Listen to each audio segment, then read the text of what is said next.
सीधे चलता हूं जीजे सिंह साहब के पास। सिंह साहब, एक ऐसे समय कमान संभालना जब पूरा दुनिया का सिचुएशन बदल रहा हो, सीडीएस की जिम्मेदारी संभालना कितना अहम हो जाता है। भारत जैसे देश का सीडीएस होना और उसकी लीडरशिप स्किल्स कितनी होनी चाहिए कि एक तरफ आपको पाकिस्तान से निपटना है, एक तरफ आपको चाइना से भी निपटना है और आपको घर के भेदियों से भी निपटना है। कितना महत्वपूर्ण हो जाता है सीडीएस का रोल। आप कैसे देखते हैं इस नए बने पद को, जिसको सबसे पहली बार सुशोभित किया जनरल बिपिन रावत ने?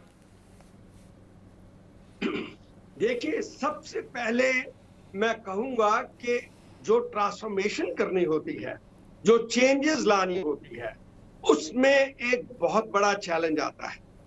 क्यों? कि जो पहले का माइंडसेट बना होता है, जो पहले की एक मानसिक हालात बने होते हैं, उनको बदलना अपनी रीजनिंग पावर के साथ, अपनी समझ के साथ और सभी को अपने साथ लेके जाना एक आसान काम नहीं होता दीपक जी।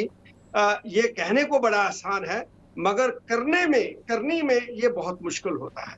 तो पहले मैं ये कहूंगा कि जब इन्होंने नए आइडियाज, इनोवेटिव आइडियाज, जैसे कि हम सुन रहे हैं कि इंटीग्रेटेड बैटल ग्रुप का सोचा, इन्होंने जब थिएटर कमांड, जिसके अंदर तीनों फोर्सेस, आर्मी, नेवी, एयरफोर्स होती है, उसका एक कमांडर इन चीफ बनाना, जैसे हम देखते हैं पोर्ट ब्लेयर, अंडमान के अंदर, और ऐसे थिएटर अपने एलएसी और एलओसी के ऊपर बनाना, एक ऐसी सोच समझ वाला ऑफिसर चाहिए, मिलिट्री ऑफिसर चाहिए, जो इन चीजों को बड़े एलिवेटेड वेंटेज पॉइंट से, बड़ी ऊपरली सतह से पूरों को समझता है।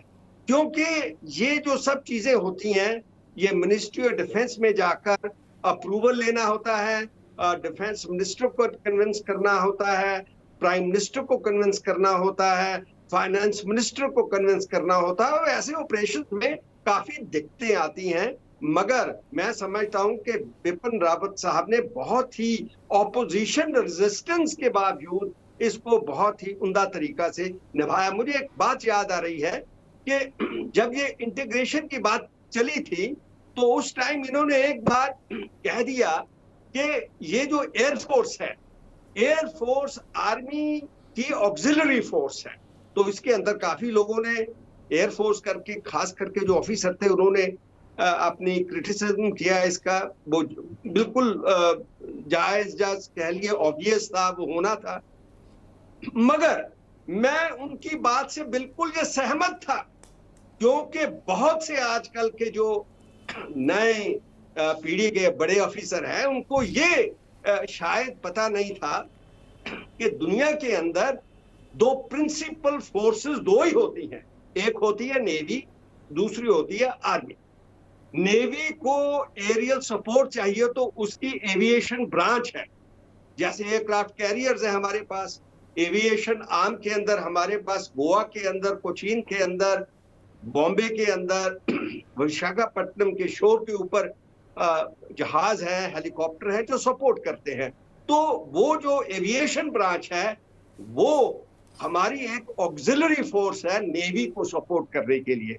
इसी तरह जब ये एयरफोर्स को बनाया गया, जो कि सिर्फ लास्ट सेंचुरी के अंदर 1931-32 के अंदर हमारे अंदर इधर एयरफोर्स बनी, रॉयल एयरफोर्स, तो उस टाइम उसका रोल था आर्मी को सपोर्ट करना। तो वो इस लहजे से, इस वेंटेज पॉइंट से कह रहे थे कि ये जो है, ये ऑक्सिलरी फोर्स है। मैं उनको पूरा सपोर्ट किया। एक दो चैनल्स में बुलाया मुझे, मैंने कहा नहीं, ये ठीक कह रहे हैं। और दूसरा, मैं उनको एक बहुत ही प्लेजेंट पर्सनैलिटी वाला इंसान समझता था, जो कि एक सीईओ की तरह सभी को साथ ले आते थे। उनमें इतना वो मिलिट्री का जो होती है, जो बिहेवियर, कोई शक्ति आ जाती है, वो तो मैं उनको अक्सर, जब यहाँ पे एयर शो होता है, बेंगलोर में बेस्ड हूँ था उनको, और उनको मैं कहता था कि सर, आप बड़े क्लैरिटी के साथ इस सभी चीज को देखते हैं, क्योंकि सर आपकी ऑडियो में दिक्कत है, मैं आपके पास फिर आता हूं, आपका अगला कमेंट लेने फिर आता हूं आपके पास, आपके ऑडियो में दिक्कत आ रही है।